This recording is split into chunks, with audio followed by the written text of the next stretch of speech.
Hola, ¿qué tal muchachos? En este video vamos a ver los cuatro subespacios asociados a una matriz A de tamaño m por n, ¿sí? En general. Y bueno, ¿cuáles son estos cuatro espacios asociados o subespacios asociados a una matriz? Bueno, vamos a revisar cada uno de estos espacios filas, que vamos a ver espacios filas de A, espacio columnas de A, que está asociado a lo que se conoce como la imagen de una matriz A, el espacio nulo de A y el espacio nulo de A transpuesto. Pero bien, ¿a qué se refiere cada uno de ellos? Bueno, antes que otra cosa, pensemos que A es una matriz que a cada elemento de Rn, o sea, tengo X, recuerden, A es una matriz de tamaño m por n, y un vector en Rn podemos pensar que es una matriz de tamaño n por 1, por lo tanto queda bien definida esta operación, ¿ok? Entonces se lo aplico, A multiplica a este vector por la izquierda, y el resultado va a ser un vector en Rm, es decir, AX ahora vive en este espacio vectorial, ¿sí? Aquellos que ya vieron algo de funciones, esto podrían verlo como un diagrama de una función, pero este no es el caso, solamente como ilustración. Iniciemos con el espacio nulo de una matriz de tamaño m por n, y este va a ser el conjunto de todas las soluciones, si lo quieren ver así, de un sistema lineal de ecuaciones homogéneo. Este espacio nulo es un subespacio de Rn y regularmente lo denota uno como n de A, o bien también lo denotan como nu de A. Este conjunto, que vamos a demostrar que es un espacio vectorial o un subespacio vectorial, en este caso de Rn, es el conjunto de todos los vectores en Rn, tal que AX nos da el neutro de Rn. Y finalmente nos dice que la dimensión del espacio nulo de A se llama nulidad de A. Pero bien, ¿qué es lo que está diciendo este conjunto? Realmente es el conjunto de todos los X que viven en Rn, tal que AX no es el cero, es el neutro de Rm, ¿sí? Recordemos la grafiquita, Rn, A, que aplica, digamos, en cierto sentido a cada elemento de Rn, cada X, y lo manda el resultado a X a Rm. Pero entonces, ¿a qué se refiere esta parte? Bueno, son todos los elementos en X que nos mandan al neutro de este conjunto de Rn. Es decir, este conjunto le aplico la matriz o lo multiplico por la matriz a la izquierda y lo manda al neutro. Observen que el neutro manda al neutro, es decir, ha aplicado al neutro de Rn, nos da el neutro de Rm, ¿sí? Este es de Rn y este es de Rm. ¿Por qué? Porque si yo tengo una matriz, ¿verdad?, de entradas de esta forma, multiplicado por el neutro de Rn, entonces cada fila multiplicada por esta matriz vista como matriz columna anula cada entrada y nos da el neutro, pero ahora en Rm.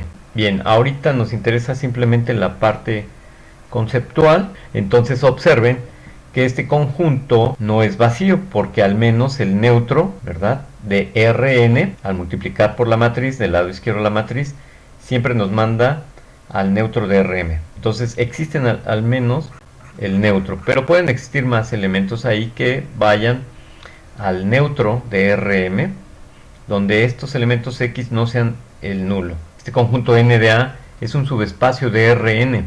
Entonces demostremos que este conjunto es un subespacio de Rn.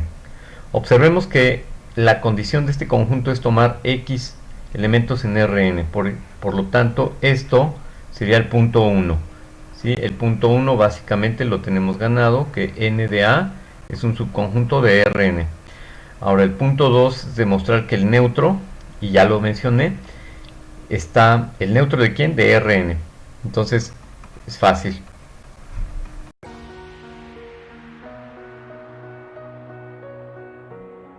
El neutro de Rn, que es este vector de n ceros, también está en el núcleo de A, porque al multiplicar la matriz A por ese vector también me da el neutro de Rm.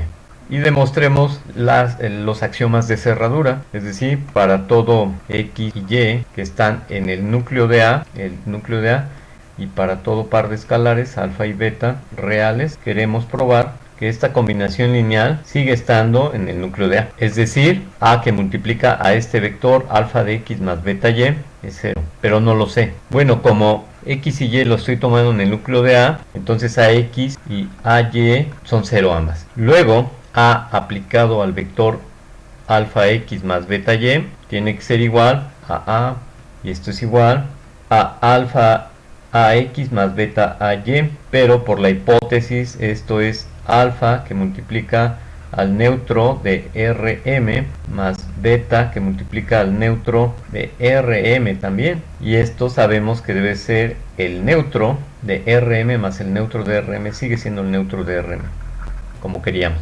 Por lo tanto, el núcleo de A es un subespacio vectorial de Rn.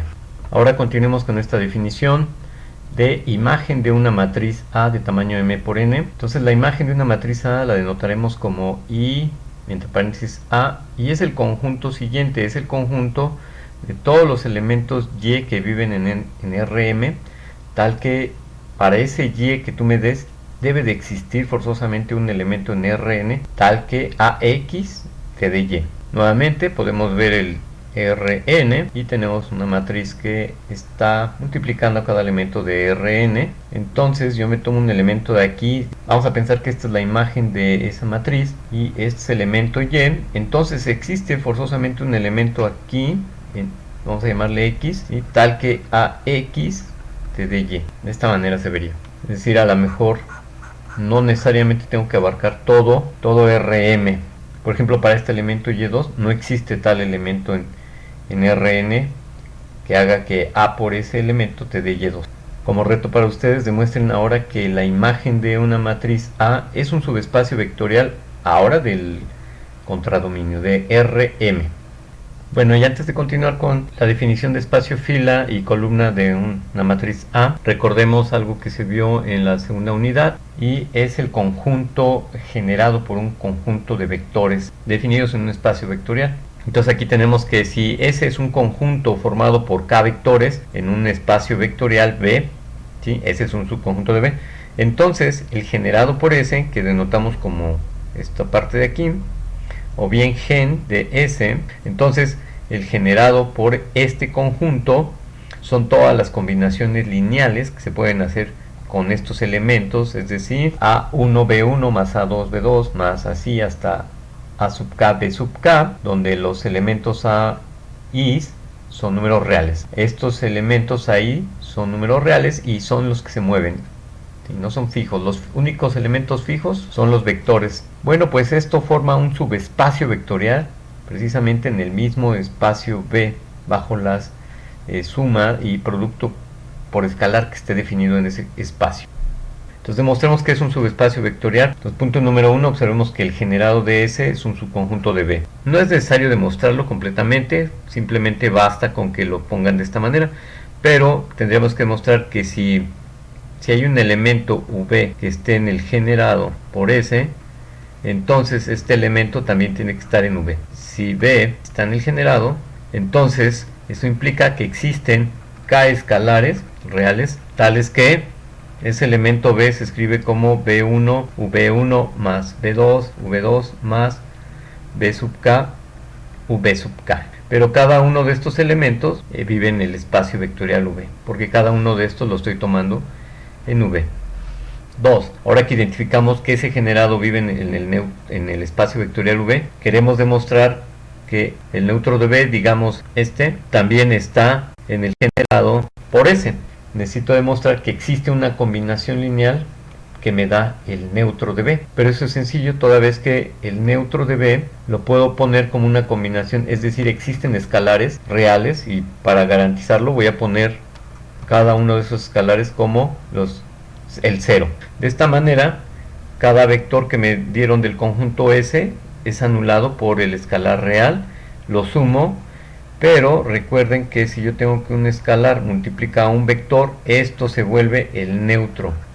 Este es un escalar y este es un elemento en B. Entonces cada uno de estos es el neutro, sumado con el neutro me da el neutro de B. Muy sencillo esta demostración. Punto número 3, tenemos que demostrar los axiomas de clausura. Entonces para todo par de elementos en el generado del conjunto S y para todo par de escalares alfa y beta reales, queremos demostrar que esta combinación lineal sigue estando en el generado de S. con eso tendríamos que el generado de S es un subespacio vectorial de V. Pues bien, como X y Y los estoy tomando en el generado de S, concluyo que existen escalares A1, A2, A sub K y B1, B sub K, tales que X se escribe como combinación lineal de los elementos en V con esos escalares de esta forma, y el vector Y de la forma B1, V1, VK, BK, VK. Ahora el truco está aquí, ya que tengo estas dos ecuaciones, pues puedo multiplicar la ecuación, vamos a llamarla ecuación 1 y ecuación 2, la 1 por alfa y la 2 por beta. Entonces, y beta Y de esta otra manera. Ahora sumemos estos vectores, nos quedan alfa x más beta y igual alfa a1 b1, así hasta alfa a sub k b sub k más beta b1 v1 más beta vk bk vk.